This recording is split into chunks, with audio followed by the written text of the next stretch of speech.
صلوا على النبي اللهم صل على محمد ከጌታችን ከአላህ ሱብሓነሁ ወተዓላ ዘንድ የተላከ ምርጥ የሆነ ብስራት ነው የምነግራችሁ።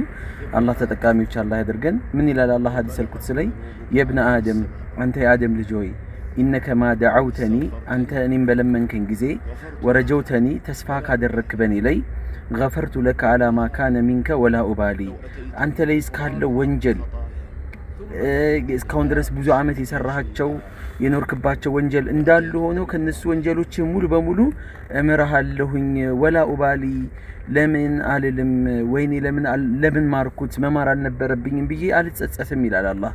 ከኛ ታዲያ የሚጠበቀው ምንድነው? ወአኒቡ ኢላ ረቢኩም ወአስሊሙ ለሁ ወደ ጌታችሁ ተመለሱ ለጌታችሁም ደግሞ እጅ እግር ስጡ ነው አላህ የሚለውና ይሄን ነገር من نتكلم بيت الله يدرجن ودا الله من نملس الله يدرجن السلام عليكم ورحمة الله وبركاته.